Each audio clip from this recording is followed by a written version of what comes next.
to know whether you're getting it on my end if I don't get some feedback. So if you have any question, speak up, write it in the meeting, in the chat panel, raise your hand, whatever you need to. I have both the meeting, the chat panel, and the participants right in front of my other screen. And so um, please let me know if you need to go deeper into a topic, or if you want me to slow down or repeat the instructions. Um, as discussed earlier, I'm going to start flashing the data sets we're going to use in the day, and the one we're going to use today is a survey of our actual project. The name of this is RL-X topo. I'm going to share the link here, copy link. If you're watching this as a recording, all you need to do is go into the Google Drive that you have access and go into the folder called resources on group A, and I'll paste the link on the chat panel.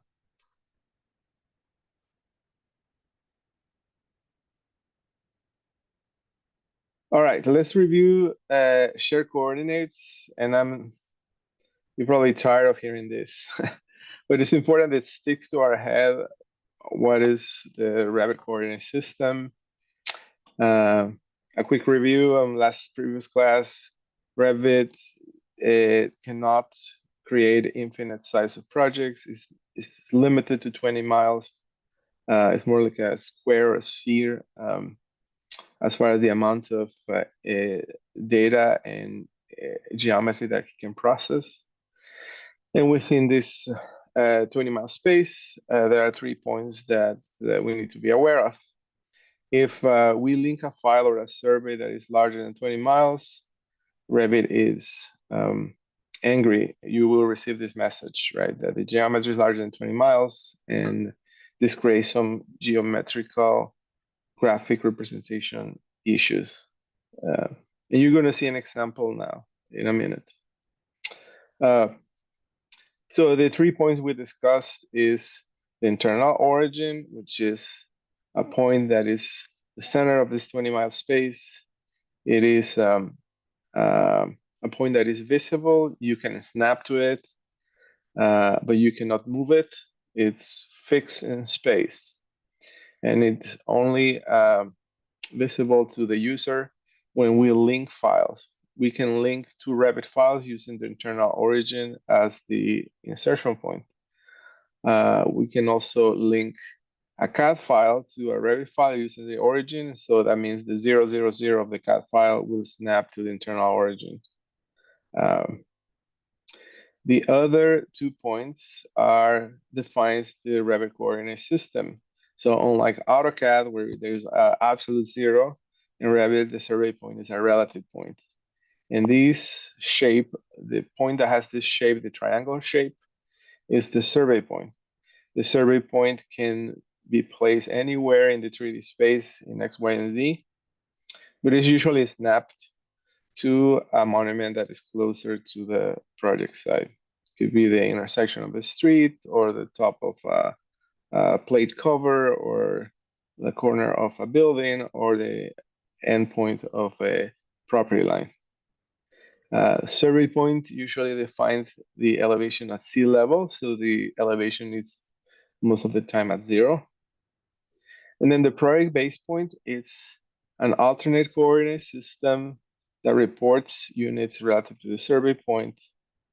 It's a point that is usually associated with the project ground level, allows designers to define and report datum elevations on levels using an alternate coordinate system. And most designers report level elevations relative to the ground level, not relative to the survey point or to the sea level.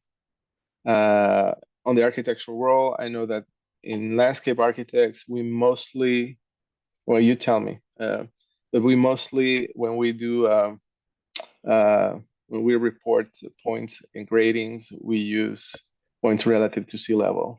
Correct? I think. That's correct. But having a sense of, and so the project base point is probably more important to architects and structural engineers. Structural engineers, for sure, structural engineers almost never uh, declare elevations relative to sea level. It's always relative to the ground level. Okay, and so within to establish shared coordinates, we identify a project that determine the shared coordinate system. This could be a CAD file. In this case, we're using the information provided by the survey engineer as the source of shared coordinate systems, and we're assuming that as you are the lead group defining the shared coordinate system.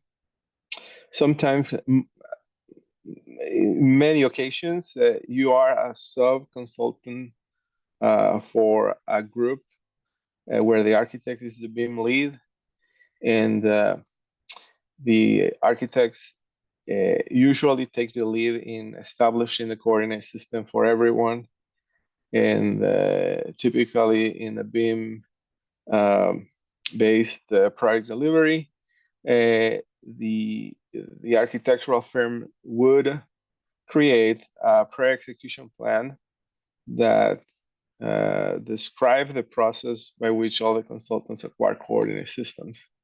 If they are BIM savvy, if they know what they're doing, if they have a history of building projects in Revit, they would provide that information to you, and all you need to do is just follow along.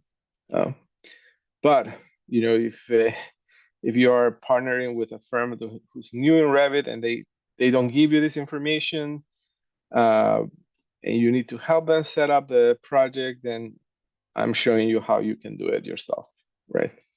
I used to do this a lot when I was in the industry for architectural firms, and so this is the process we used at these big firms when establishing coordinates. Okay, after we acquire the coordinates, moving forward, you don't link. You will start receiving updates of models from your consultants. Architects, structural may start sending you regular updates of those models, and then you link models using shared coordinates moving forward. Okay, so that's a review what we did last time. Any question? Okay, so if you download that file, that's a CAD file. I don't expect you to open AutoCAD, but if you have it, great. But this is just a quick, I just opened the file so that you understand what's going on inside this file before it goes inside Revit. Survey files are usually created in Civil 3D. And sometimes it's Civil 3D plus an additional piece of software, which is usually the software associated with the total stations that register the point elevations for all these different monuments.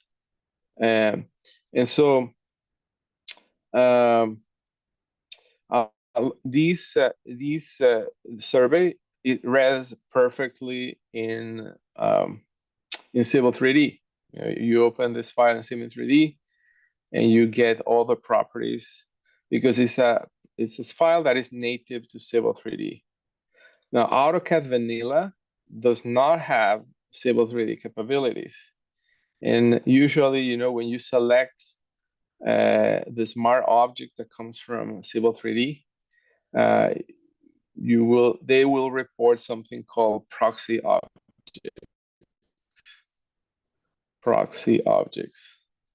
So proxy objects, it's a graphical interpretation of what an object is in AutoCAD. without reporting any of the properties inside. And so proxy objects travel into Revit, and Revit doesn't know what to do with proxy objects. And usually it switch those off altogether. A lot of objects are when Revit cannot interpret things from AutoCAD, it switches them off.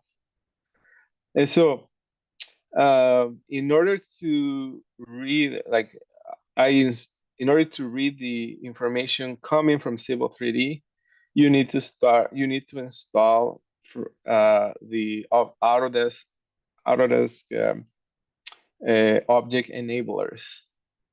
And so the object enablers, it's a add-on for AutoCAD. I'm gonna show you where you can download it. You don't have to download it. I'm just showing you in case you need to do this. Under your account in Autodesk and under your products and services, this is the list of all the products you are entitled to. If you have the educational versions of products, then you have access to all the collection, including AutoCAD. And so AutoCAD has a section called extensions and plugins, and it has something called Civil 3D Object Enabler. And all this extension is doing is adding a dictionary into AutoCAD so that it can read imported objects from Civil 3D. And that's good because sometimes you want to explore what is in the survey. And I don't know if it happens to you, but you open a survey file and it has this dialog box that says, this project has proxy objects. Do you want AutoCAD to show them or not? Let me see if I can find that dialog box. It's AutoCAD proxy warning. Show image. Yeah, it's this guy.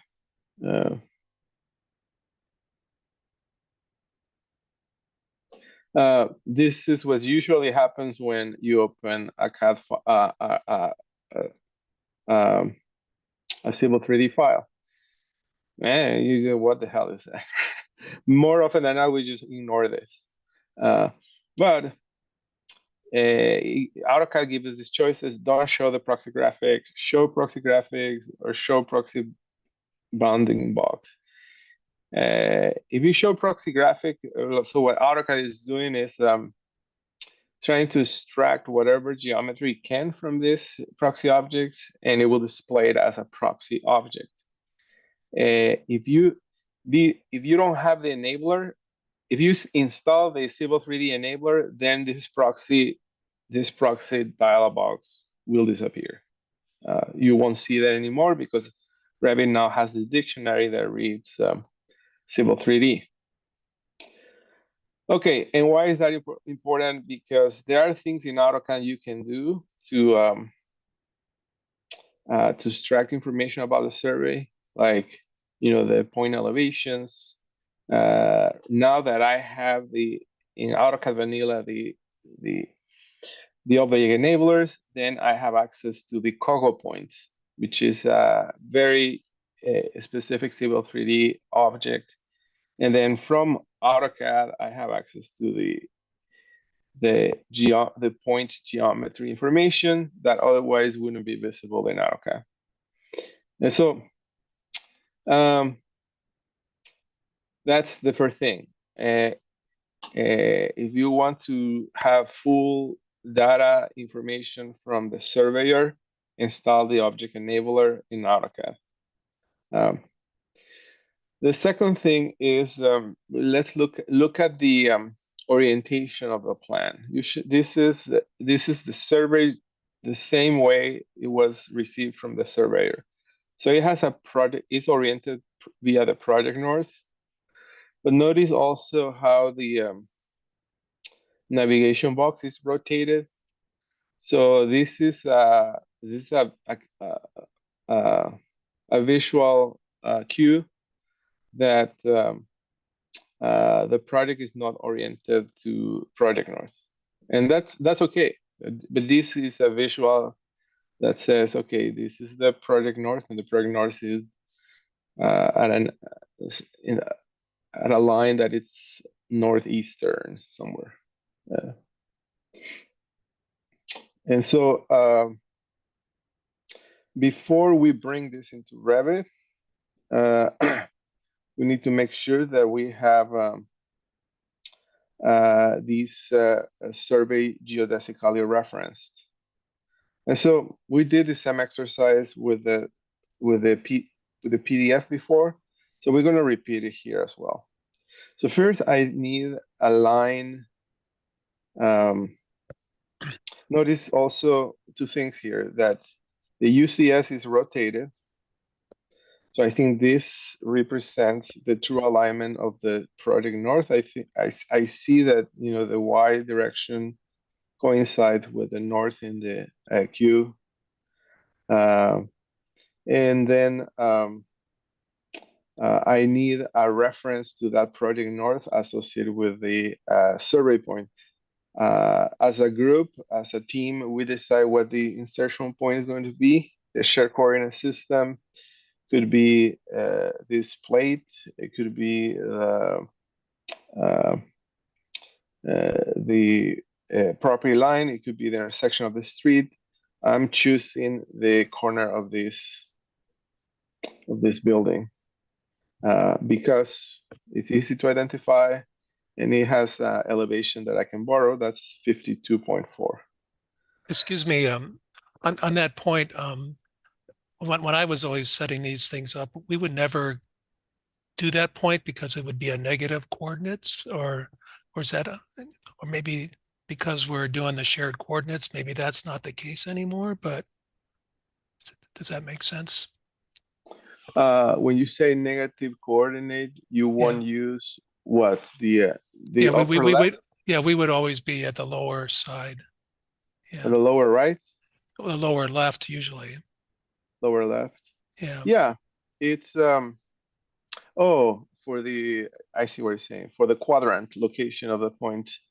Uh, it doesn't matter in this example because what we're going to do, we're going to geodesically reference the file, and the insertion point of this is going to be the state plane. And so, um, Okay. but yeah, and so the whatever point I pick around here, it will be in comparison with the location of the insertion point of the GIS, it's way, way far.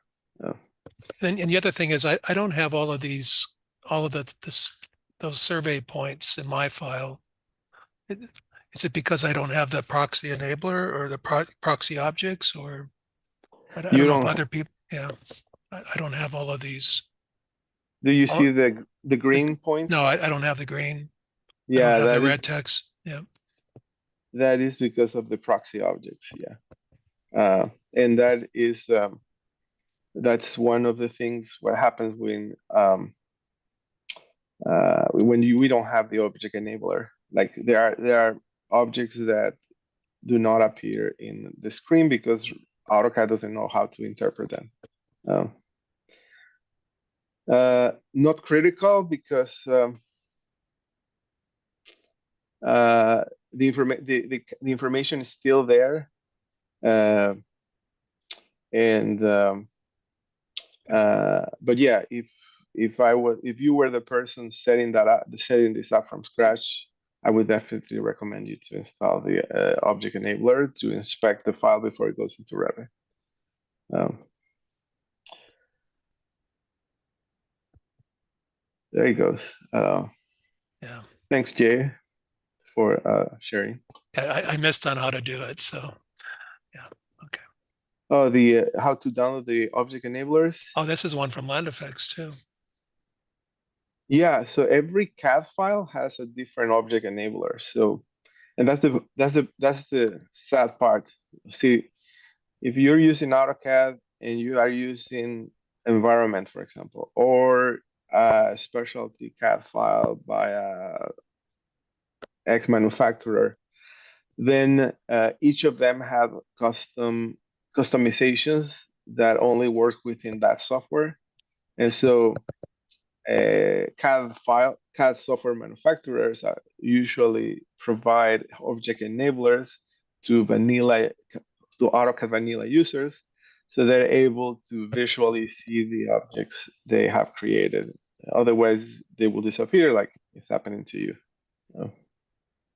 And I think the link that Jay posted is, let me open it. It might be the enabler. Yes. Uh, Here they are.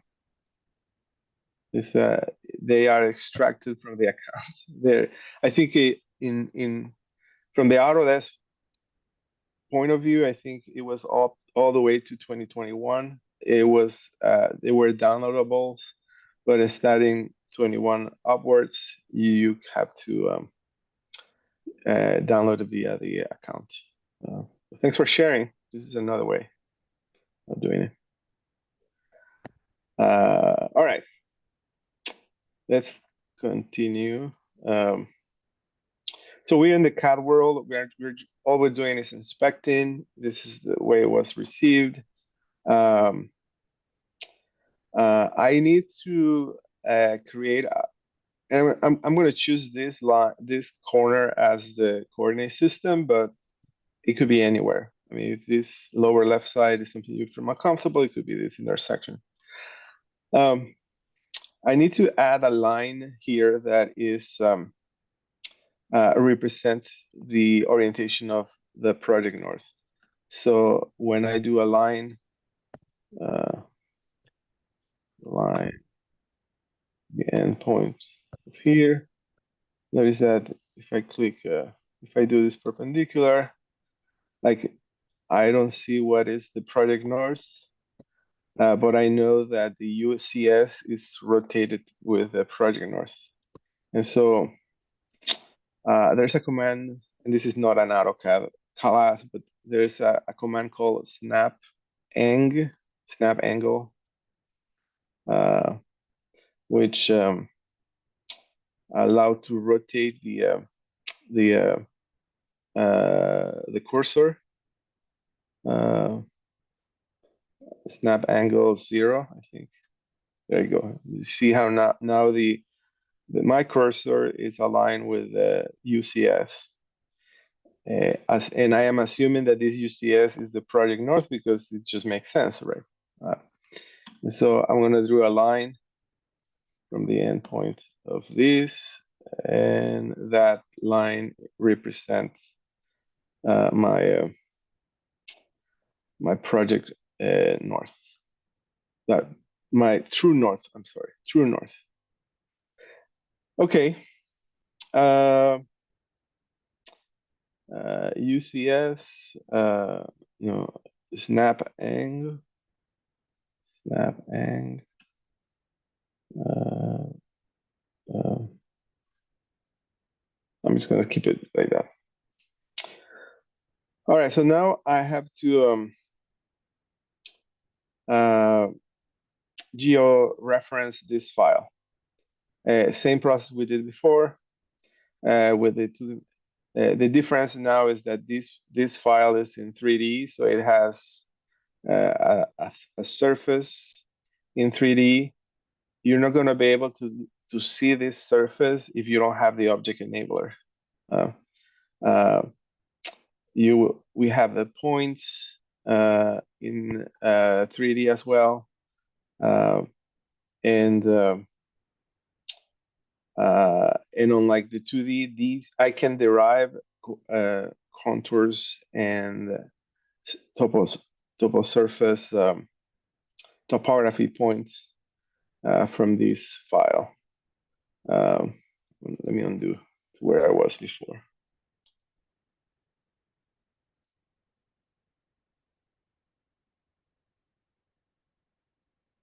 All right.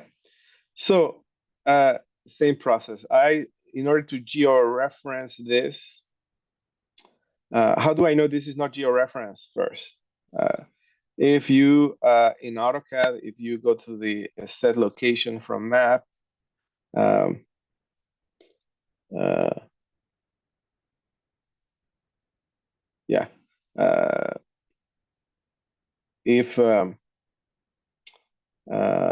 the map information? I think it's output match. No, I have to set the location in order to georeference the project. So I hit in the insert tab, you hit set location from map. This is the area of the model. The address I just grabbed from Google Map. Again, you don't have to do this because I'm just showing you how to georeference this. In the address is 325 Civic Center Plaza in Richmond, California. Then I'm just gonna paste the address into AutoCAD. Enter. This is going to zoom into the project. Then you zoom as much as you can. Bing Maps, I think, have a resolution of 10 meters, which is not too bad. And then put the cursors in the location where you want the marker. So you click, right click, drop a marker here. And if you need to do it again, you may want to do it. Let's try that. And I hit next, and then I select the GIS coordinate system, which is the NAD 83. So I'm going to search and narrow the ones that are NAD 83. In California, for Richmond is zone 3. I think Southern California is probably zone 1 and 2, I believe. And then I select the right projection. The drawing units are feet.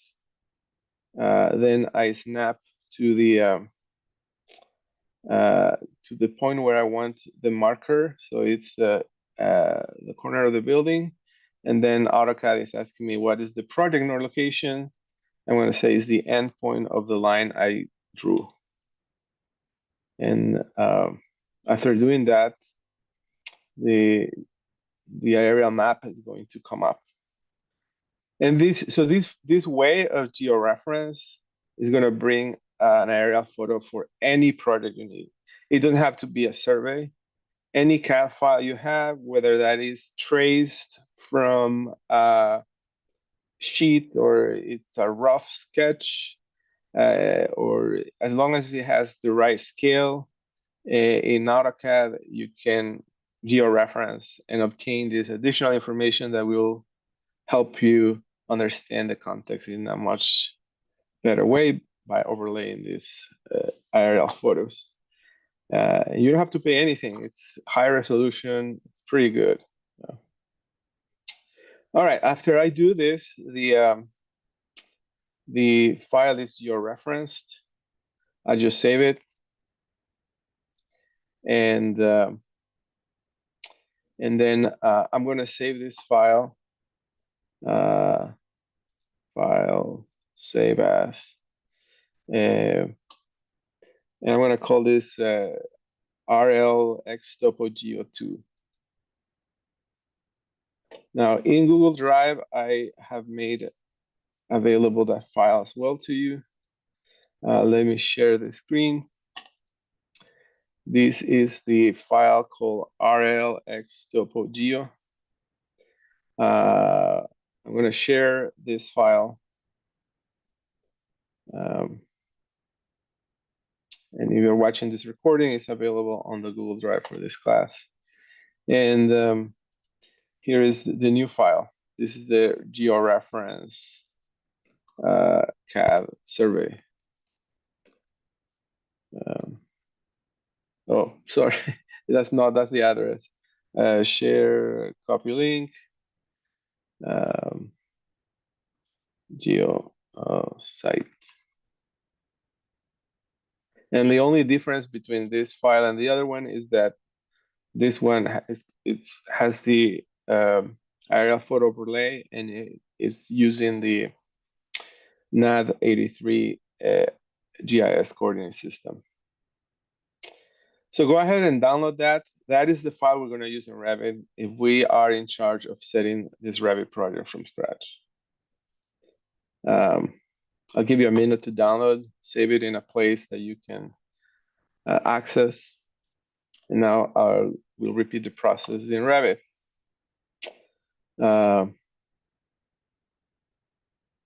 Okay, so going back to my slides, remember, we identify the data set that determine the shared coordinate system.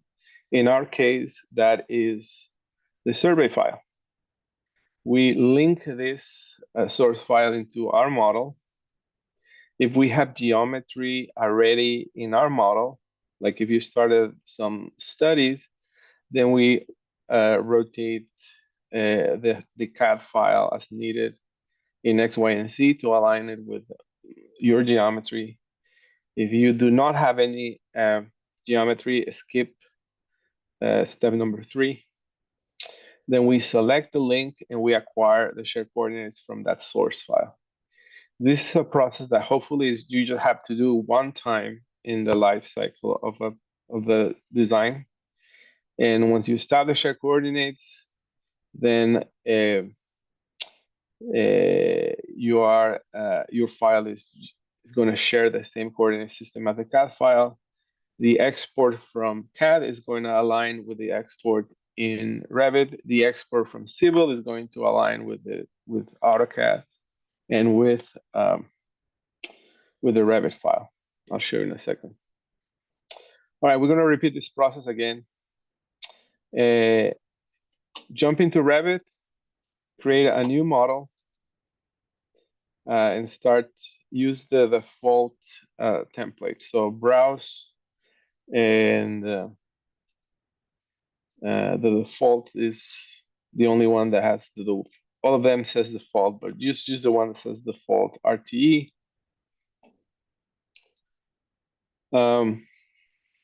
This is an empty project. It has 4 elevations. I'm going to delete all the elevations except one. These elevations basically become irrelevant in the site plan. So all I do is window selection, delete. Then I'm going to switch to the 3D view. And I'm going to enable the visibility of the points. And so that is inside visibility graphics. So type VG, scroll down until you find the category of top site.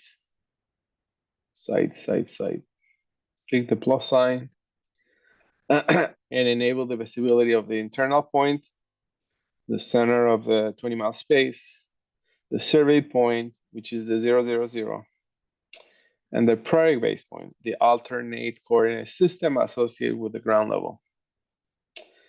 So when I enable that, those 3 points are all on top of each other. And then for clarity, before I link this, I'm going to rename level 1, and I'm going to call this sea level. So it's clear that when I bring my survey, I'm going to associate at sea level, so that the elevations of the are correct in my Revit file. And then level 2, I'm just going to call it ground level, project base. I will rename them. And the project base is usually the level associated with the main building in the project. So that's the finished floor of the building. When I go into the AutoCAD file, I think last time we said that it's a fair assumption to say that the interior of this building is 55 uh, like this one, 5515 or 5521, uh, which is like right outside of the main doors. So there isn't any level inside. I don't have that information. If the surveyor provided you with that information, perfect. All right. But Excuse me, yeah. Cesar. I can't find the 3D view, and Oh, in Revit, yeah. is the house at the very Oh, top. I keep forgetting that. Yeah. God. Yeah, Okay. that's Got the it. default 3D view. Okay. Sorry about that. Hmm. And so that you catch up, we did visibility graphic, VG, site category, and we enable the visibility of all the points. Uh, okay. Um, I also rename level one and I call this C level. And then level two, I rename as project base. And based on the AutoCAD file, I think I I'm going to assume that the interior finished floor of this is 55.21. And that can change. I mean, architects usually don't make their mind the first time, right? And so if was a ground up new project and you don't have any information about the finished floor, assume one. Assume one, and then when you get the information, then we just raise the level or lower it as needed. Um, uh, okay, so go back to Revit. I know this is 55.2. That's the project base elevation. Um, so two levels in the project. Um, the other thing I'm going to do is, no, just keep it like that. So any question here? Want me to repeat anything? Just let me know in the chat panel or raise your hand. Okay, so now we're going to bring the survey. So you go the insert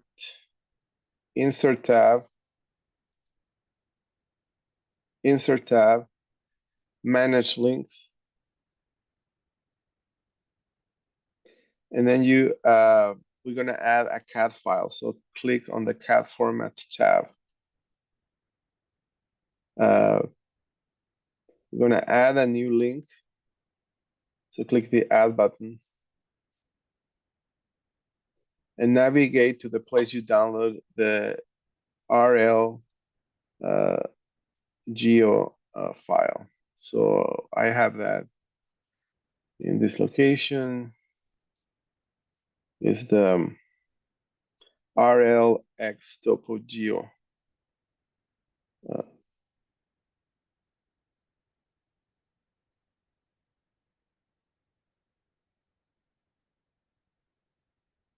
Now, look at the options when linking a file. You can, for sure, if you're gonna use that as a reference in your construction documents, make them black and white. Layers, maybe bring anything that is visible. Layers that are invisible, don't bring them. Import units is feet. Uh, this is the first time we're linking this, so center to center is appropriate. But after we acquire coordinates, we're always going to use the share by share coordinate method. But the very first time, there's no share coordinates. We use center to center. And then we're going to place the survey at sea level. What that means, the zero level of the survey is going to snap to the zero level of the Revit file. And so the relative height of all the survey points will be aligned, will be correct. I like to disable this. I don't know how critical it is. Revit has this option that says correct lines that are slightly off axis. And what happens, Revit doesn't like lines that are millimetrically rotated. It Revit loves precisions, and so when it finds a line that it's orthogonal, but it's slightly off axis, it automatically corrects it, right? Um, I disable it because I don't want Revit to mess with like things like property lines or setbacks. So I disable that. And then I hit OK. Um, Notice that when you link a CAD file, it has it will display the path. Um, if we are in using the cloud, then this CAD file can have a relative cloud path. But if you are using this in your project, make sure that this file is stored in the server location that is accessible to everyone. Otherwise, it's just visible to you; it's not visible to your peers. So the link file needs to be placed in a location that is accessible to everyone. And then I hit OK, and that is the link. That is the link CAD file. And if you notice, it came with a right north. That's the north. That's the true north. Um, it I'm not done yet because this when I look at the uh, location of this project, I don't see any GIS georeference uh, coordinate. So in order to acquire the shared coordinates, we select the CAD file and then we enable the share site tool. So this is the command to acquire share coordinates. You select the CAD file, um, and then we're going to acquire the shared coordinates. This is a one-time operation, hopefully, in the life of the project. If somebody messed with shared coordinates, we need to disable them and then re-enable it or repeat all this process again. So I'm going to reconcile the shared coordinate system, and apparently nothing has happened. But notice that Revit now declare a share location with the CAD file, and then when I go into the location dialog box, the Revit file displays the GIS coordinate system, California, NAD 83, zone 3 in foot, and the latitude and the longitude associated with that red pin that was coming from AutoCAD, right? And so when we establish these coordinates, these two files are going to read back and forth. I can export any geometry from CAD, from Revit, and then import it into CAD. It was going to fall in the right spot. Or I can export new geometry from CAD, bring it here, and it's going to fall in the right spot. Now, notice that the points don't appear to have done much anything. There's still a couple of operations we need to do. We need to make sure that the base point, I'm going to move the base point away. The base point report the right elevation and the right project north. We said the elevation was going to be 55.21. So all you need to do is select the project base point, and I'm going to raise this point. I'm going to switch to a 3D view so you see what happens with the levels. The level right now is reporting sea level 0, and the project base point is 55.21 above that. Then when I raise the project base point to 55.21, it's at the same level as the project ground level. And now the project base point is reporting elevation of 0. Well, 55.21, I think it was. Um, It's 22. 22. Okay, thank you. Um, 55.22. Okay. And now the prior base point has, I think I need to change Oh, this to 55.22. Oh, I just need to set the prior base point to 0, and that's it. uh, the the levels are coded to report elevations relative to the alternate coordinate system. That is a type property. Uh, but that's something you can change. I mean, these work for architects. Architects who can start placing levels and start placing the finished floor, etc. Uh, if for you it's better to report levels relative to sea level, then you can select the level, access the type properties. The type properties is under the edit type, and then you can say level instead of reporting elevations relative to base point, report elevations relative to the survey point. And now any point you place around finished floors will be measured relative to the base point.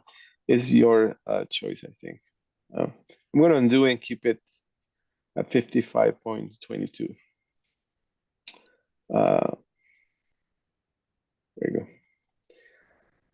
go. Okay, so my project base point is in the right elevation. Now I need to make sure I have the right true project north. So to do that, I'm going to switch to the site plan. So go to the site plan and notice how in this view, the project has the true north orientation. That's the true north orientation acquired from the coordinate system. Uh, let me quickly, I think I showed this slide before, but let's see it again. Um,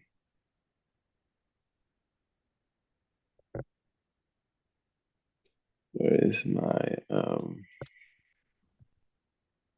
here it is.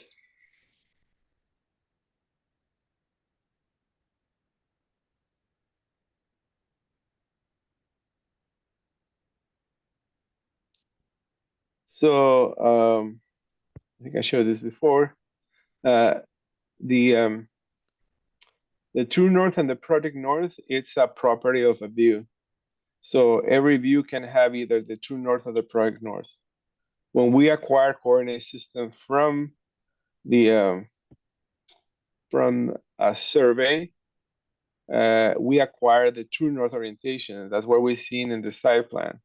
But we don't have the project north defined, and project north is the orientation that aligns the building with the sheets. Um, we usually Revit has a way to rotate project north based on our reference line. So what we're going to do in the project is find out or create a reference to any a line that is oriented to the project north. It could be this one, or it could be a horizontal like that. Any of this. And then we're going to select the line and tell Revit to rotate project north relative to that line. And then after doing that, you can switch the orientation between true north and project north. Um, okay, in Revit, that's not Revit. In Revit, I'm going to, I mean, after inspecting the drawing, it looks like this might be the face of a building. And so I'm going to draw a reference plane associated with this CAD line. And the way to do that is you go to architecture, reference plane is the last icon in the ribbon, reference plane. And I like reference plane instead of lines because reference plane are visible across all the levels. So it's easy to understand it, and it doesn't print. So I reference plane, and then I use the pick line tool, which is the line with an arrow, the green line with an arrow. And I'm going to pick the face of this wall. Could be either of this. So I'll pick this line. Notice that a reference line is created. Notice that the reference line has these two grips at the end. You can click on that grip and stretch it out to make it visible and accessible. And I'm going to use that line as a way to define my project north. Again, if you fall behind, it's architecture, reference plane, pick line tool, and select this wall from the CAD file. That's going to create the reference plane and then stretch it in both ends to use it as a reference. Okay, another thing I want you to notice is when we bring information from the survey, uh, the proxy objects, which are the things that Revit cannot understand, make this jagged representation of the contours, and so it looks really caca, right? It looks bad, uh, but it's it's a visual it's a visual fart. I'm gonna call it like that because I think when you print it, file print, um, visible portion of a view, preview. When you print it, it looks well. So that is one of the trouble of proxy objects inside Revit. That Revit is trying very hard to refresh objects that it doesn't understand, and so it looked jagged. And my designers hated this because they use this as a reference to edit and create grading, for example. And so uh, the only thing I can tell them is, you know what, we need to go back to the AutoCAD file and get rid of those proxy objects. And it's very hard to get rid of proxy objects because they weren't created inside AutoCAD. They were created outside AutoCAD with Civil 3D or Land FX or Environment, all these other plugins. And so now that PDFs are an option to georeference objects, my recommendation is if you want to get rid of the proxy objects, flatten them in PDF, because then that's get rid of every foreign definition. It's and when you link it into Revit, it's not going to have that jagged representation. Uh, but let's continue. I diverted. I want to set up Project North, right? And so we go to the Manage tab, the Position button. I think it has an arrow with a pivot point. And there is a command called Rotate Project North. I'm going to rotate Project North, which hasn't been defined in the project. And then you can rotate it 90 degrees, 180 degrees. But I'm going to pick Align Project North with Selected Plane. So I'm going to select the last choice, select the reference plane I created in the project, and hit OK. Notice that Revit created a Project North, but it usually, the way this works is that it finds the shortest angle to the horizontal and then rotate the Project North to that one. If this is not the projection we want to use, when we have to rotate it again 90 degrees clockwise. Yes, clockwise. So if this is not the project north we were looking for, uh, no problem. Let's rotate it again, uh, 90 degrees clockwise. Hit OK. And this is the orientation I was looking for. And so when I select the project base point, notice that now it has the angle to true north. It's declared in the properties. Uh, and it's all based on picking our reference from the survey. One of the troubles sometimes is that these surveys are not perfectly, these are, diagrams sometimes. They are not perfectly a representation of the actual walls, and they may not be parallel. For example, this wall may or may not be parallel to this one. And so depending, you can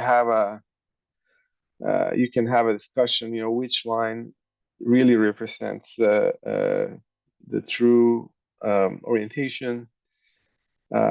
Instead of the walls of the building, you may pick, if the survey has setbacks, then it's probably better to use a setback. This doesn't have setbacks, I think. But it had like curves. You could use also the curve. Again, use uh, your expertise to pick the right orientation. Um, okay, so I'm almost done. The last step I need to do is to make sure that the survey point is in the right location. So notice one thing: when the survey point is moved, you don't have to do this. Please don't do that. I am moving the CAD file move. Basically, what I'm doing is moving the 00, and the 00 is attached to the CAD file. So um, what we actually need to do is to unclip. If we want to relocate the point, unclip the survey point, and then use the move command uh, from the insertion point to where it needs to be, which is the corner of this building. Uh, I don't know if I talked to you about the snaps in Revit. There are snaps. You have to type them. And so SE, if you type SE, is the endpoint. If you type SI, it's intersection. If you type SM, it's midpoint.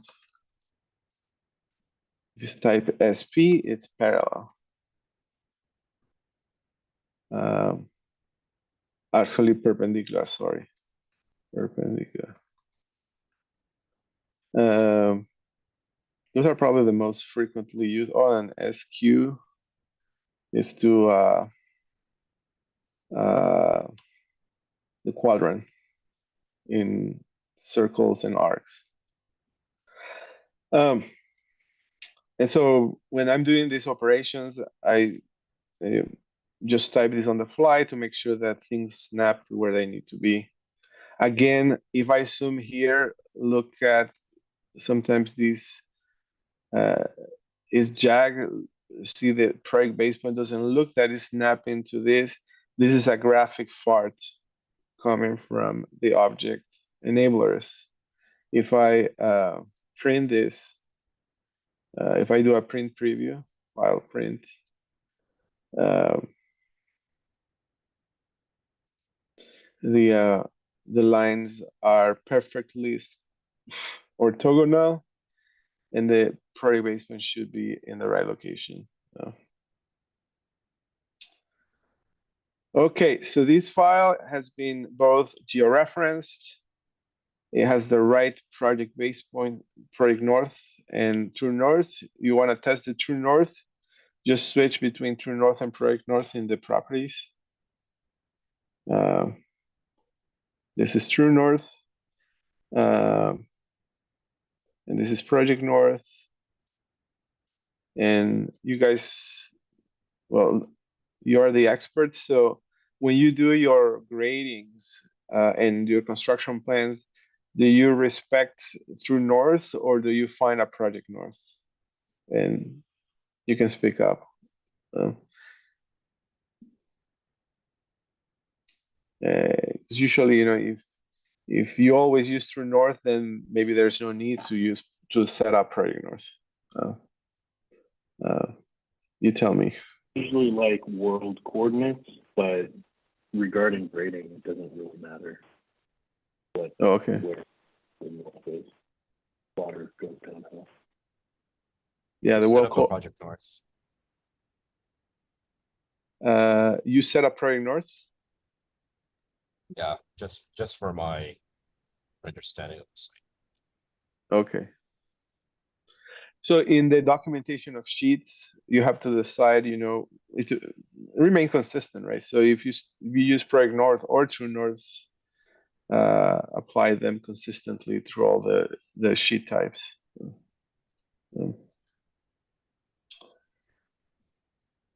Okay, so let's see. I'm going to save this file,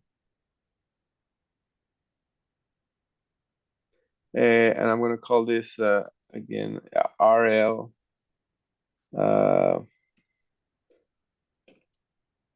site model, the Richmond Library model. And then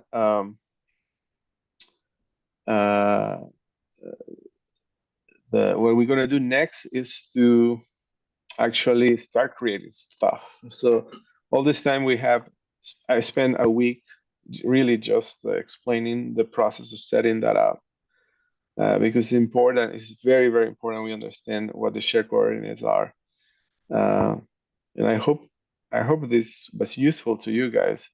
And now that we have that handle, we can focus on creating stuff. Now, let me demonstrate something to make sure that, you know, to demonstrate you that what we did works and it's not Cesar coming up with shit. So this is the site plan, right? And this is the project north orientation. And let's say you're doing grading and you're doing some site features, curves, whatever you're doing in Revit. I'm going to do like a representation. This is I don't know, I'm going to do it inside the building. I'm doing this, and this is scope of work, design, trees, whatever it is. I'm being super fast, right?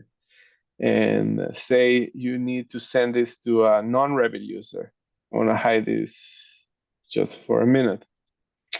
This is the contribution to the project from your field, from your perspective, right?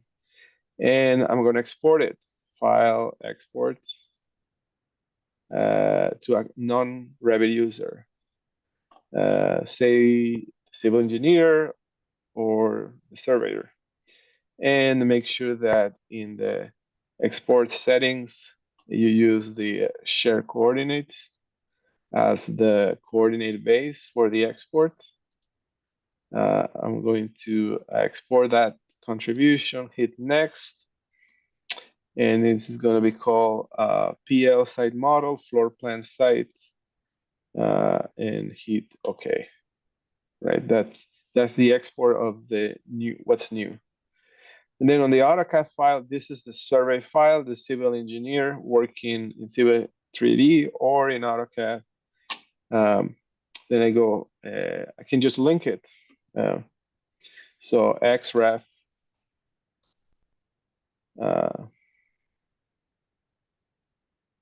okay, it is XREF. Add and attach a DWG. It's the RL site model. Hit open, Leave the scale as it is. Insertion point is always 0, 0, 0. These two files are the same. Hit OK. And then the insertion point is 0, 0, 0. And boom, it falls exactly in the same place. And this CAD file could be, you could be working in Project North, and it'll be the same result. Like here, this is Project North. I can rotate this to True North. Do the same. Export this, bring into AutoCAD. It's gonna fall exactly in the same place. So, so just to demonstrate, you know that CAD users, Civil 3D users, and Revit users can actually have a nicely coordinated system where everybody feed information consistently. Yeah. Okay. Let me before I move, let me show you how to manipulate the visibility of this file. If you assume this site plan is very dirty, it has a lot of information on top, and you may want to do some. You may want to tweak the visibility to display things in certain way, and so you can do that using visibility graphics. So under VG, if you type VG and you go to import categories, you're going to see the DWG listed here, and you'll have access to all the layers coming from the survey. And then you can selectively override the line.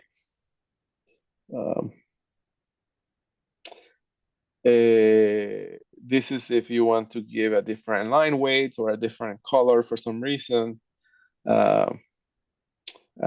This is the way to do that. Or if you need to halftone the survey, just select the checkbox that says halftone here next to the file name, and that's going to apply a 50% gray to all the line weights. Now, the trouble is that sometimes you don't know the layer system from your counterparts, but inside Revit, you can interrogate the CAD file. For example, if I am in the site plan, you select the CAD file, and then use this button that is the query. And the query interrogates the CAD file, and it finds the layer, color properties, and line types of the picked object. So if you query an object, for example, what is this? Oh, this is a text, come from CAD, and it has it lives in this project. It lives in this layer, right? And if this is a layer I want to switch off, you can hide it here, hide it in view. And so the entire layer is going to be switched off. So this is the equivalent of going into VG, import the categories, and if I scroll down, there's going to be one layer here that is switched off. You see the V utilities structural points is switched off. It's more intuitive to do it graphically than it is to do it via this dialog box, unless you're super familiar with the layer system. Let's do another example. Let's say I don't understand what these are, and I want like the points. If you don't want to display the points in this view, select the CAD file, query the points. It's telling you that it's the vgrad spot points, hide in view, and boom, they're gone. And you can selectively start switching layers like that. Notice also that there is an option here called delete.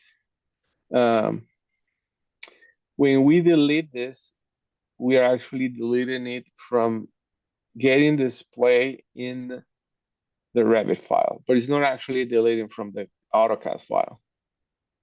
And deleting a layer, it's I wouldn't recommend to do because you cannot undo it. I mean, after it's done, it's done. Um, and but I don't know, maybe there is a layer that needs to be deleted from here. But it's going to like once you delete it, you cannot recover it, but it's still living in the CAD file. All right, so uh,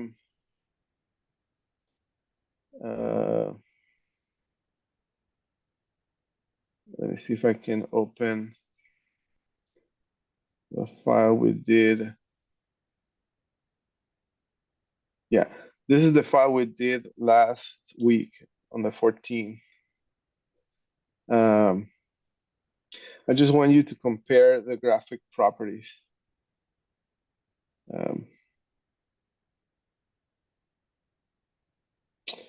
So this is the site plan, same file. And look the difference. Look how crisp and how nice, how readable it is, this file, in comparison to the Civil 3D one.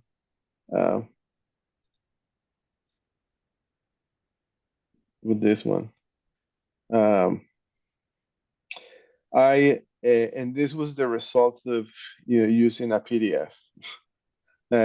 So this is our recommendation, right? I would use the civil survey to recreate three-dimensional topography in Revit, and then I would remove it. Once I extracted information to create 3D topography, I will remove it, and then I will replace it with a flat one that it's crisp, readable, without object ARX that you can use as a reference. And these, let me tone it down. I'm gonna have tone here. This could easily be part of external reference of any construction documentation. It doesn't read as bad as it is from the survey with proxy objects. The reason to bring the survey is because it's in 3D, and that 3D information is where we're going to need to create the topography, and that's the next exercise. So, any question here?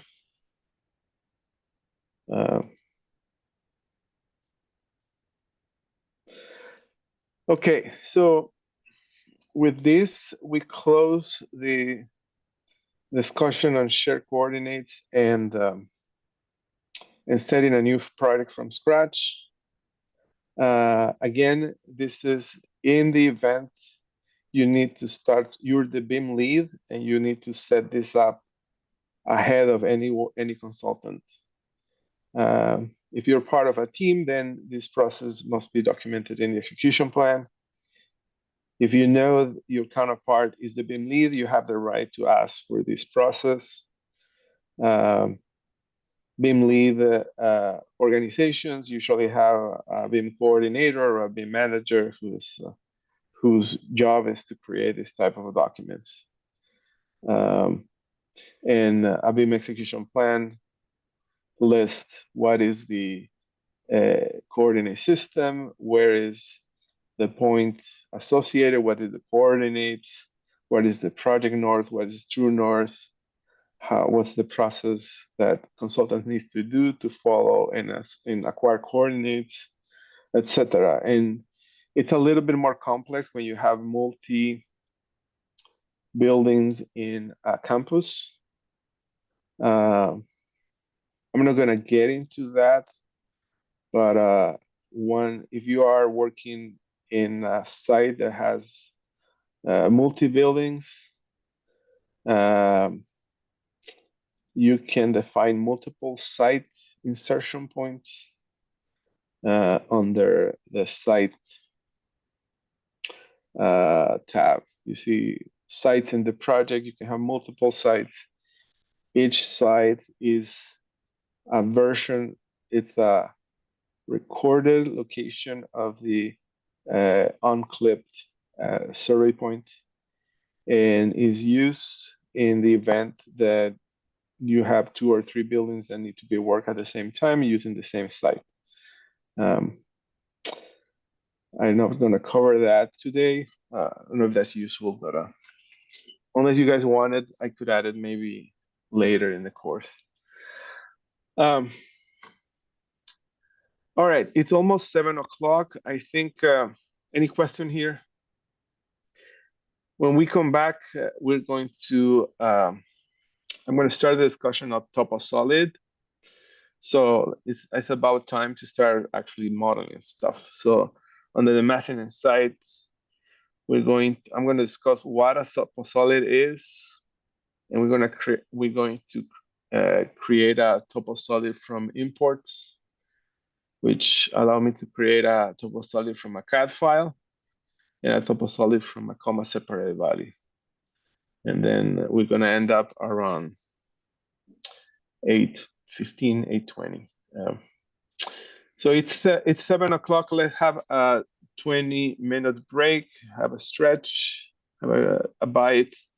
Let's reconvene at 7:20, and I'm gonna have a bathroom break. And if you have a question, just let me know. So I have a comment from Mike. Okay, I can include that later in the in the syllabus how to set up a campus. Not an easy task, but it's possible. Okay, see you in a bit, guys.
All right, guys.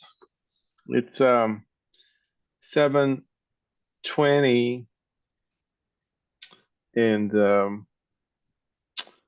we will you have to stick with me for another hour, and in the next hour we will start getting our hands wet in modeling in Revit. And we're going to get started with topography, how to model topography, and the different methods for modeling topography. And so on the screen, I uploaded a couple of more files. Um, this is the TopoSolid sandbox. First of all, you guys with me here, if you can raise your hand, that'll make me feel comfortable. There they are. Awesome. Thank you so much. All I'm right. here. So, yeah, thank you. I have created a quick file, like in Revit, that it's a sample file to demonstrate some functionality on topography and what are the things we can do and how different elements are hosted by TopoSolid, different methods of creating and carving solid surface. And so uh, I'm going to share this file with you in the chat panel, but it's as this file called TopoSolid Sandbox. Uh, if you're watching the recording, it's under the resources. So share, copy link, and I'm gonna paste this in the chat panel. This is the TopoSolid demo. We're not gonna edit anything in this file, or I just want to show it to you as a way to demonstrate some of the concepts behind TopoSolid. Caesar, are you sharing your screen? Oh, sorry about that. Thanks. There you go. Okay, so I'm going to repeat that so that there's a record on where this file's at. In the Google Drive of the class, I uploaded two files to TopoSolid Sandbox, which is a Revit file that demonstrates the functionality of TopoSolids. And you can I copy the link and I paste it in the chat panel. And then, yeah.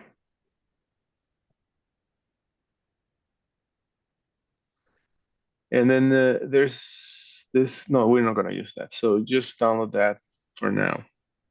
We're gonna, please keep the file we created earlier open because we are going to now transform some of the uh, information coming from the Revit file into an actual geometry. If you take a look at this file, the representation of site features are basically two-dimensional and they are at sea level.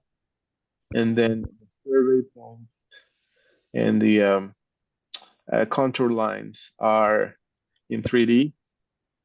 And we're going to access this information in order to create a three-dimensional representation. So um,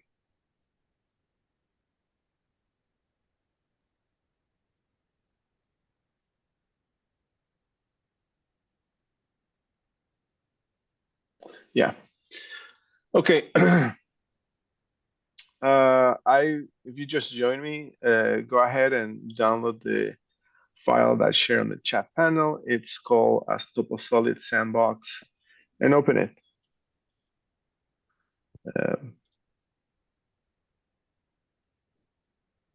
When you open the file, switch to the view that it's called 3D overall.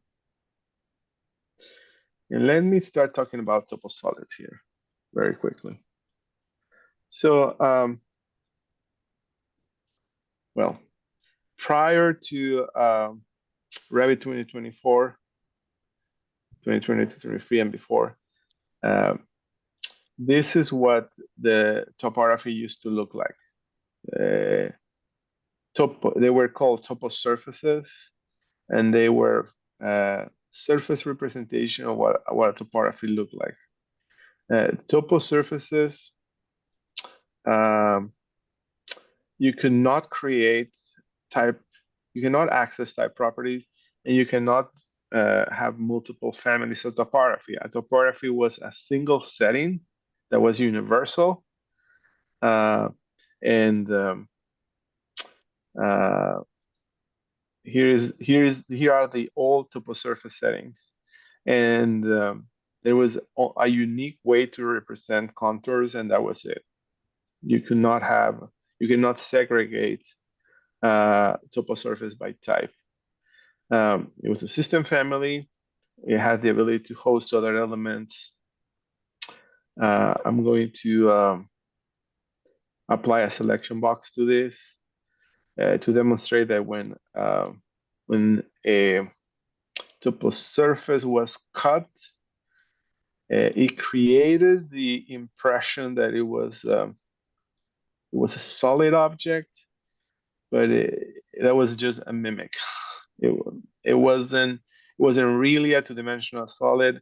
It's just when a section cut the topo surface, then you had this ability to display some depth. But as soon as you stop cutting it, the behavior disappears. In the previous version, also, there wasn't any way to create tunnels, for example, because this is not a solid geometry. And we could not calculate the impact of in excavations by other geometry, for example, big underground piping, etc. So there were a lot of inconvenience of this way of representing solid topography in the past. One of disable the section box just by clearing the section box checkbox. Now this is the old solid, the old topography. When we upgrade a file from an older version into Revit 2024, the topography is still preserved. And so topo surfaces are still topo surfaces, but they are assigned to the topography category. So in visibility graphics, I'm going to type here VG. The old topography, it's controlled under the topography category. These are the old topo surfaces. And then in Revit 2024, we introduced the topo solids, which is the new way of representing topography. And this is the new one. This is the 2024 new category. And the topo solid, it's a solid representation of a site section with layers, functions, and materials. Let me show you a good example here, like this one here. This is TopoSolid family, and the TopoSolids are now multiple type. We have multiple ways of represent a TopoSolid. You can select a TopoSolid and swap it with one type to another. For example, this one It's a way to represent a toposolid with more contours. And I'm going to navigate through different examples just by swapping the type selector. Select the toposolid in this thing, in this quadrant, and swap the type with a different one. And we have a representation of water, for example. This is what we use to represent bodies of water. We have a path, 12 inches path that represents the asphalt, concrete, path that are for wood planks. If I switch this to realistic, you can see that you display material properties. And so we have much robust way to represent a variety of surface sections than we had before. And so I think if you're going to get invested in using Revit for documentation, it will be good to invest in creating the most typical, a library of your most typical surface sections, and make sure that they're aligned with your construction documentation standards. The ones I display here are generic examples, but the construction of toposolids requires to understand the different system of layers, thicknesses, and materials. And so I'm gonna stay with the toposolid grassland, and I'm gonna show you that the type properties of a toposolid. So when you edit the type of a toposolid, it will display a preview. You can hit the preview here, and it display a structure of layers.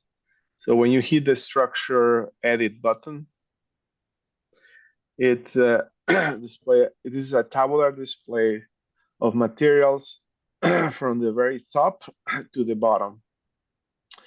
And so each of the layers have a thickness, a material, and a function.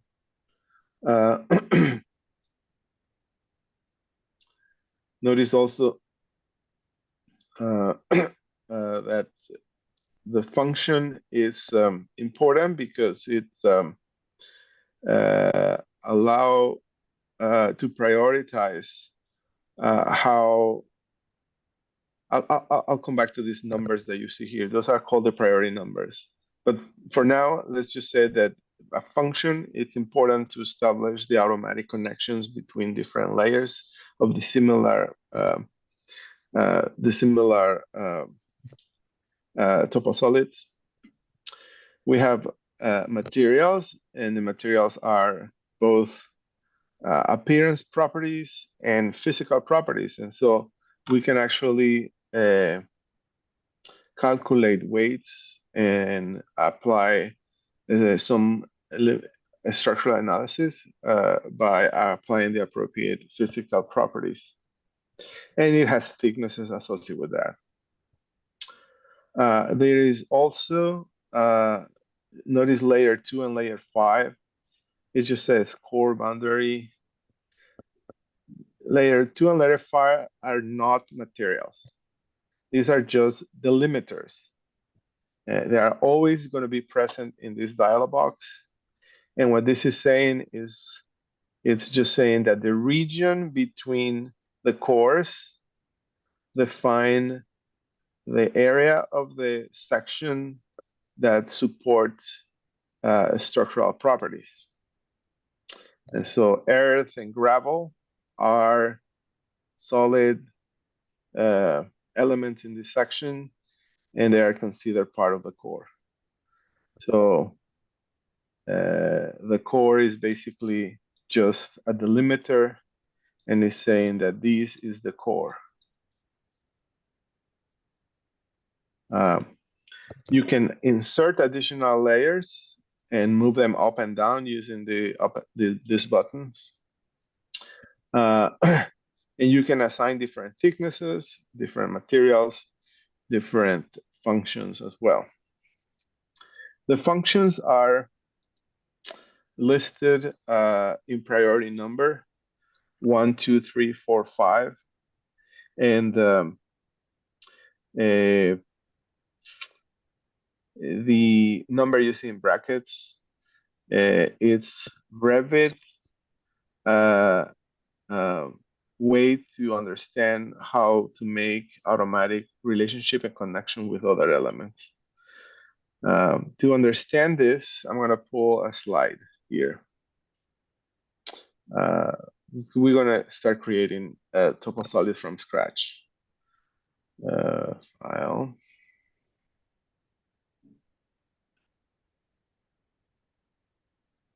And this is in the context of a wall. A wall is a permanent well. But the same rules apply for a toposolid.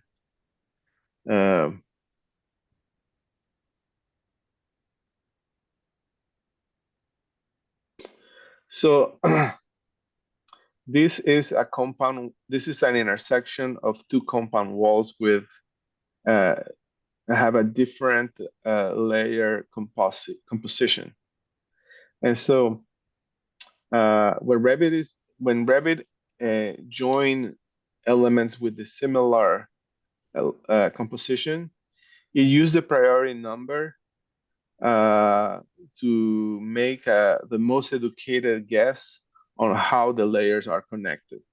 For example, this is one type. Let's call this type 1, and this is well, let's call it type A, and this is wall type B. And so notice how the core of wall A and the core of wall B actually abut each other. That's because they have the same priority number. And so priority number 1 is the priority that we assign to the structural parts of the assemble. And then Revit connect those layers when we display the fine level of detail. Notice also how sheeting priority 2 in the wall type A does not have an equivalent in the perpendicular wall, and so it dies right here. It had nothing to connect. The airspace of this wall connect with the airspace of the other wall, and because they share the same material, they merge. The same is true for the exterior brick. These two walls have brick finish on the exterior. They share the same priority number 5, match priority number 5 of this, and these material merge. Insulation doesn't have the equivalent in this other assemble, and therefore it stops there. And so the purpose of the priority number is to allow Revit to make an educated guess on how assembles connect in 3D space. It's not perfect. I mean, you may argue whether this is the right way of detailing a wall, but overall, that's the purpose of the priority number. And so when it comes to the floors, that's the purpose of this priority of these numbers. There is there is a rule that we need to follow, and that is that the priority numbers grow from the core to the exterior in a incremental way.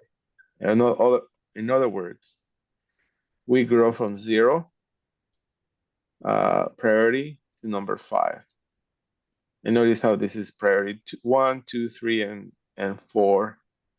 And if we meet this simple rule, then Revit is happy. But see what happens if I change the function back to a structure. Actually, this works. Oh, so in toposolids, the priority numbers don't matter. I didn't know that. Sorry about that. In the walls, we cannot mix and match priority numbers, but it looks like we can do that in toposolids. So forget about that rule I just said. That's only applicable to walls and floors and ceilings, but not for toposolids. We can put the functions in whatever order we need. But ideally, we want to put those with the greater structural properties under the core boundaries. Then we have a material. The material, when you click on this cell, and again, if you want to follow along, I selected the toposolids graphland, added the type, and this opened this dialog box. The material, when you see this 3 little dot icon, it opens the material dialog box, material browser. These are all the materials defined in the project. And the material has identity, graphic, and appearance properties. Identity is the metadata associated with the material, product information, cost, URL, keynotes, and mark. The graphic contain information associated with how the element or how the material display in projection and cut, and the appearance is how it renders under realistic mode or under high photorealistic engines. And so at some point later in the class, I'm going to show you how to create new materials from scratch, how to bring images and custom materials. But this is the section of toposolid profile. The assemble list the total thickness, which is the sum of all of this. And it also, based on the properties of the material, it assumes resistance and a thermal mass. Not that that matters very much, right? And so the toposolids, I'm going to isolate it using a section box. And I'm going to cut it. This is the biggest difference. You see, when we were looking at the topo surface from previous version of Revit, they didn't display any system of layers. And then this is an actual solid. And as a solid, you can cut it, you can union, you can intersect with other solids and with other type of properties. That is how we create like building paths, is basically by subtracting solid from toposolid, and that creates path for in preparation for a building. Notice also that these section representation is exactly the same one we see in the type properties. When I access the type properties, this preview is exactly that preview in the background. But notice how the lowest layer, which is the earthwork, doesn't have a consistent thickness. It's variable.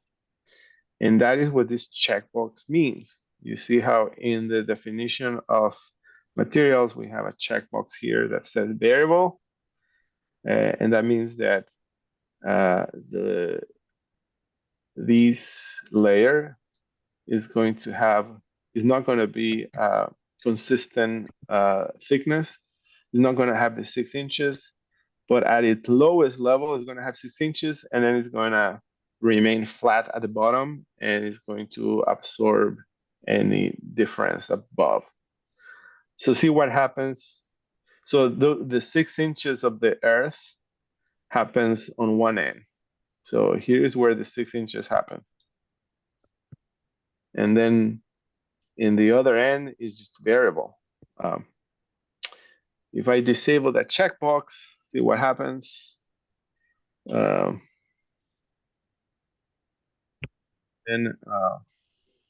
all the surface becomes a single layer, right?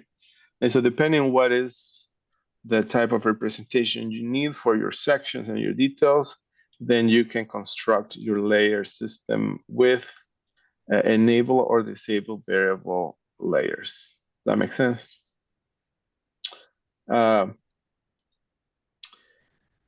Okay, I'm going to disable the visibility of the section box. So I just clear the section box checkbox in the view. That takes me back to the full thing.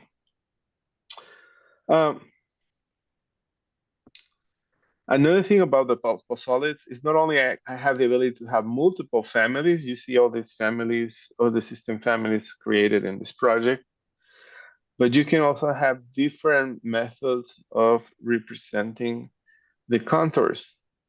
And so when you select a toposolid and you edit the type properties, you have access to the contour display. And this is a type property. All toposolids associate that grassland in the project share the same contour display. Again, select the toposolid grassland, edit the type, contour display, and this is the formula that that control the display of the contours. So what this is saying is that there are two types of contours, primary and secondary. The primary contours are really thick in thickness. The line weight is very thick. Secondary contours is thin line weight. And primary contours happen every 5 feet, secondary one every 1 feet. And the start stop is the range at which these contours appear. And so we need to define what's the minimum value of the contours, what's the maximum value. For the case of the library, you know, the elevation is in the 50s. So you might as well, in that context, go with the minimum 0 and the maximum 200, and you will be safe. So as long as you know you'll cover the project elevation at the surface with a good range, then you will be okay. The primary and secondary contours are global settings associated with line weights. If you want to change, for example, the way the contours are represented on a toposolid, you just change the line weight. And to do that, you go on the Manage tab, Object Styles. I think we talked about this on the first or on the second class. That object styles is the place in Revit that define the global settings for everything. And so inside the toposolid category, you see the primary contours display a line weight number 6, and it's black and solid. And the secondary are line weight number 3. And just to test it, I'm going to change this to red, for example. Now all the secondary contours have a red representation, and that is a global setting. So everywhere in this model is impacted by that change. Again, if you prefer this to be very, very thin, then you can change that as a global setting, or you can access visibility graphics, which is view specific. Access the topo-solid category and apply line override. For example, I want the secondary to display color magenta or orange. Um, this is a override on the view, and now these contours are pink. These are graphic override applied to the view. Okay, so check this out. This is a floor representation, and floors and toposolids are very similarly constructed. So this is the structure of a floor. I'm going to switch this floor with something that's a little bit more complex, like the line with concrete on metal deck. And the structure of the floor follow this layer construction, and it's very similar to toposolid, right? Variable, it has function, material thickness, it has a profile. This one in particular has a deck profile that is visible when you cut it. But floors don't have the ability to display contours. That's only a toposolid property. Okay, how do we modify toposolids? In floors and toposolids access a set of features in Revit called the shape points. Shape points. And shape points are ways to manipulate the surface of the elements by assigning a point and changing its height. Let me show you what I mean. This is a floor, and if this floor was a representation of a shower pan, for example, I would add a point to the middle, and then and then change the elevation. I don't know, the elevation here is 1.9. I'm gonna say 1.4. And now with a single point, I'm able to create this representation of a floor. And I have 4 triangles defining a surface. So toposolid was created it was derived from floor functionality. So you can say that these are cousins because they really are edited in very similar ways.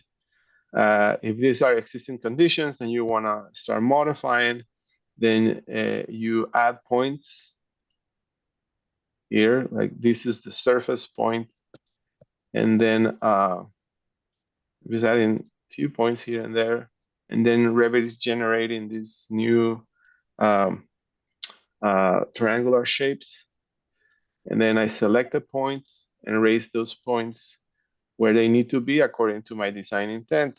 This is 1.4 or 1.2. I don't know what I'm doing, but I'm just making fun changes.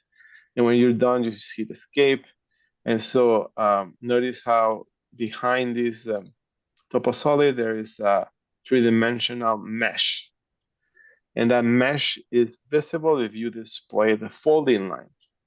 So I'm going to do visibility graphics, go to the toposolid, and enable folding lines. Then you can see the triangular mesh generated by the manipulation of the points. That's how we modify a toposolid. And that's how we do grading, by making changes in points. So, any question about topos about this concept, toposolids, shape points? Caesar, once you add points, are you able to edit those exact same points, or are they kind of lost? No, the points are living there. So the way to access them again is you select the toposolid and modify the elements inside it. And so notice that there are the perimeter points, the vertices, and then you have edges. The edges are these green lines. And you can individually shift the entire toposolid up, like using the edge. So if I increase this to 3 feet, then I'm modifying an entire edge. I can also access the vertices of each of these points. Sorry. Select it, modify sub elements, and then give you access to the points where you can continue refining your proposed grading plan. You can do all in a single step. So if all these points are going to share the same elevation, you select them, and then in the contextual tab where it says elevation, you say all those 3 points need to be 3 feet. Or you can control select as well if you don't want to do window selections to add multiple points at a time. We're going to have an exercise about grading where I'll show how to do this in a more efficient way. The elevation of these points can be measured relative to all these different coordinate systems. We're going to do this at a later time, but for now, you can use the internal origin coordinates, the survey point, the project base point, the level the toposolid is hosted at, or the top plane. Top plane means if this topo surface was completely flat, what is the distance between the point and the top surface? And that's how you measure the relative height. This is new in Revit 2024, I think. In 2024.2, I think. The ability to measure points relative to heights of the flat surface.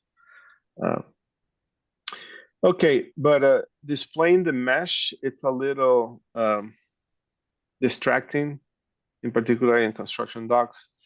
And so we typically switch off the folding line. So I'm going to go back to the toposolid, and I'm going to switch off the folding lines.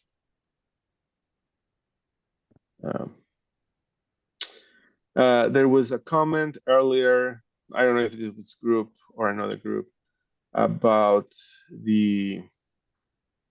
how the contours are real.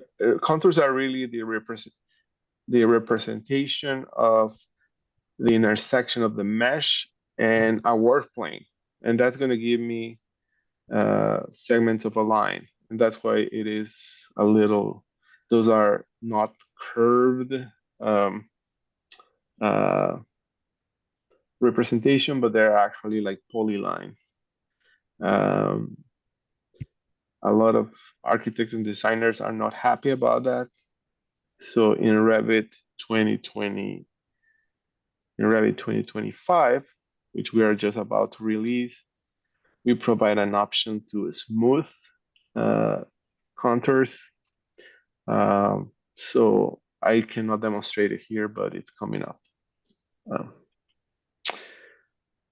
Okay, so how do we create the toposolids? There are 3 methods of creating toposolids. One is from Sketch. Another is upgrade. Another is by linked topography from import, and another is from points. You can do this with me very quickly.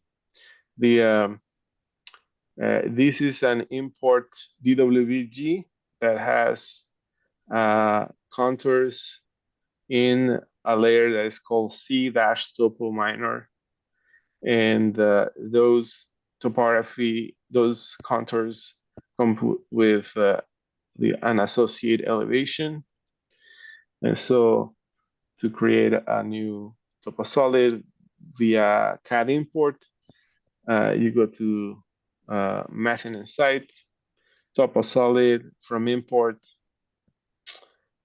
you select a CAD, create from CAD, select the CAD file, and then select the layer that contains the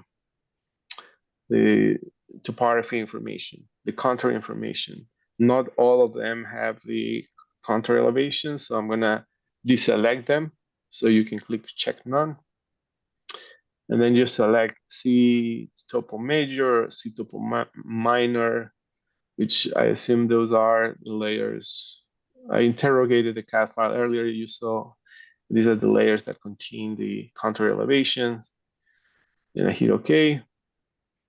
And this is the new topo solid. This is the path 8-inch concrete. I'm going to switch this to the grassland.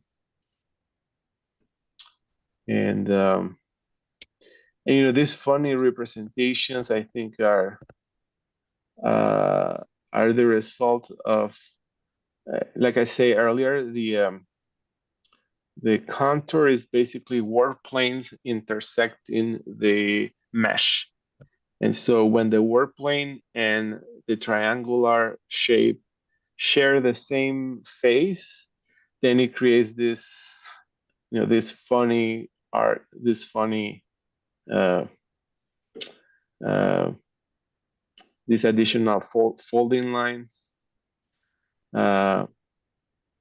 which, I mean, in the way this is constructed, it makes sense, right? Because the work plane at this, which is a horizontal plane, is at the same, share the same plane as the triangle, and the entire triangle is displayed as to be part of that elevation. And so we can change that. Like I can select this, I can select the topo solid. I'm going to modify a sub element, and I'm going to increase that to get rid of that. I'm going to say 3, 4 here, and 3, 4, 6 here. Escape. You see how I got rid now of that triangle. But that if we see funny representations, and that is, we have to understand how the math, how Revit does this representation. Okay. The rest of the things we're gonna cover next week. So next week is all about, and next class is all about focusing on the toposolid modeling. So I'm going to stop there and jump into the Revit file we had before. Here's my site plan. I'm going to switch to a 3D view, which is the little house in the upper left side. And let's create a topography using the information coming from the CAD file. And so if you notice the 3D information of this file has points, and it has, when I query this, there are things on the V topo minor and V topo minor. That seems to be the layer where these contours are placed. But there's also points, but Revit cannot extract information from those points because those are Kogo points from Civil 3D. and those become proxy objects in Revit. And so those points are basically useless inside Revit. Um, so we have but we do what we can with the information provided in the survey. Um, so this is what we're going to do. Go to the Manage tab, Massing and Site. Again, I am in a 3D view. Go to the house, 3D house camera. So we select Topo Solid. Sorry, not. Hit the drop down list of Topo Solid, and then hit Create from Import. If you accidentally hit Topo Solid, you just click the X, the red X. So hit the drop down panel of menu of Topo Solid and hit Create from Import.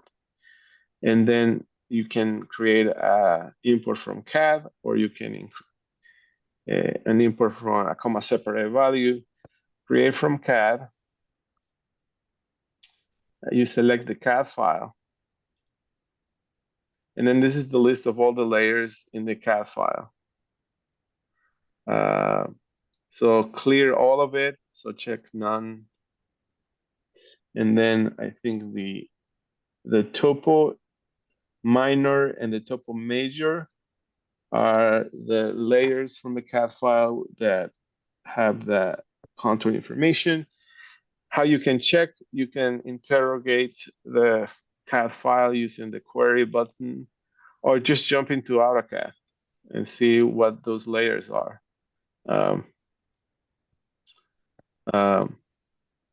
Unfortunately, you know, these is a thin surface. You see, thin surface, and it's anything in AutoCAD that start with AECC, that is a proxy object. And so there is a thin surface in the CAD model that Revit cannot understand. And so these layers, we have to, and you cannot explode them, I think. See if we explode this guy. No, yeah, you see, proxy objects are interpretations of what the geometry is, but you can't explode this damn thing, which is the thing I want to recreate. So there was a layer called vTopo. That's the layer I'm going to use. So let's go back to Revit. Topo minor, topo major, major, and then hit OK.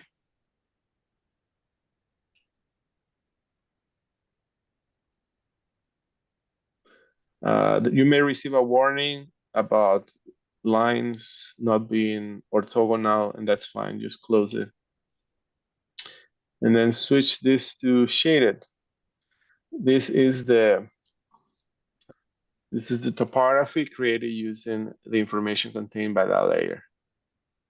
And so if we want to increase the density of the contours, you can select the topo surface, edit the type, then go to contour display and change the secondary contours from 1 inch to 6 inches. And it's going to duplicate the amount of contours in the surface, you see.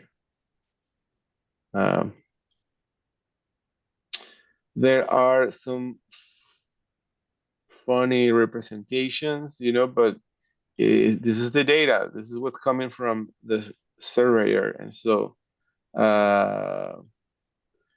that, when I switch to plan view, that seems to be the upper right corner. There must be something happening here in the CAD file when I look at that. That is here. So it seems like there is some kind of object here. USA gas. Maybe there's a gas. USA gas. No, that's a gas. I don't know. I don't know what this is, but there's something here that is throw in the representation of. All right, so easy, right? That was a super easy way to create a new topo surface. Next, notice also the boundaries outside. The reason this topo solid has, these jagged boundaries is because that is the boundary defined by the existing points or the existing three-dimensional data set. But if this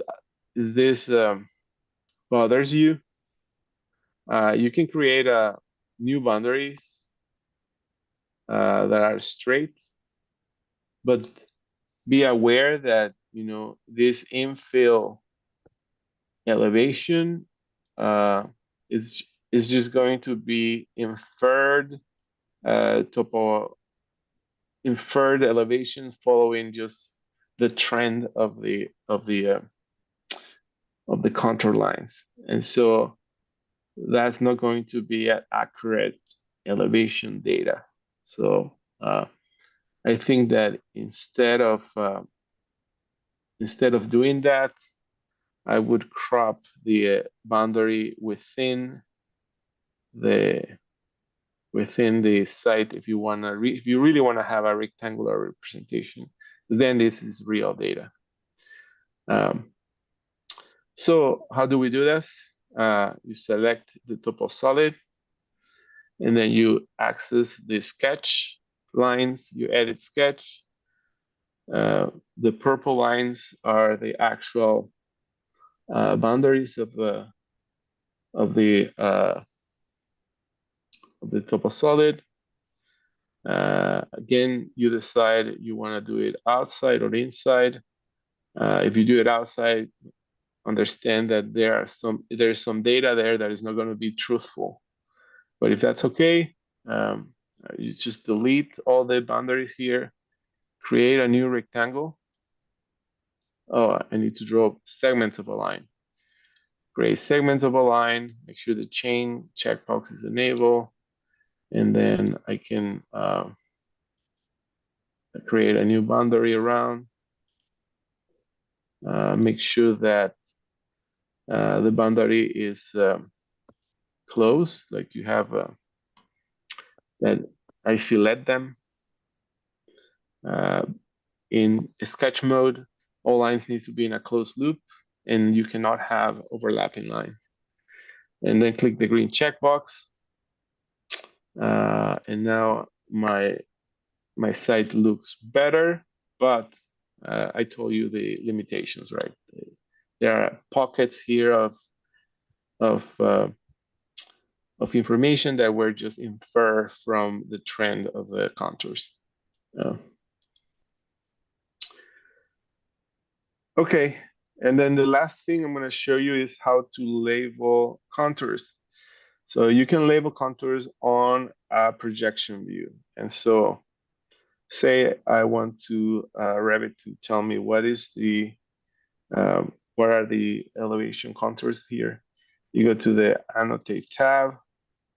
No, you go to the mapping and site, and then use the label contours. Label contours.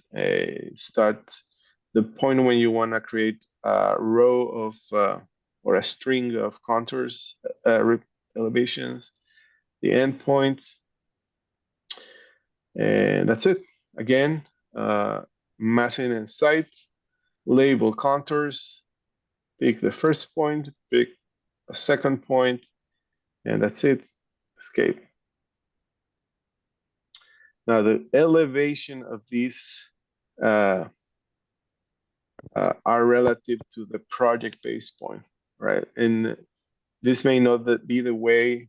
This is out of the box behavior of this label, but we can change that. If you don't want to use the project base point as a reference, select the contour label family, edit the type properties, and change the elevation base from base points to survey points. And now I have the sea level elevations reported in the label, which are consistent with the location of the survey point, which is snapped at sea level. Caesar, would you mind doing that one more time? Because when I'm getting the label contours is kind of grayed out. It's not an option.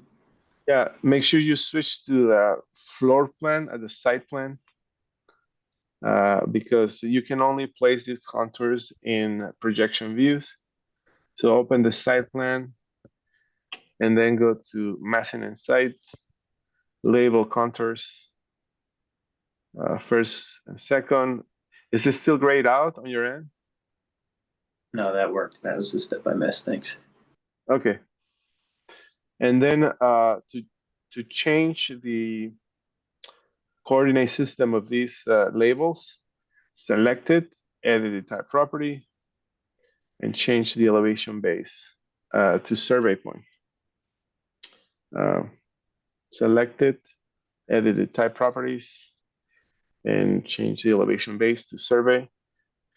And that will change the coordinate system that this reports.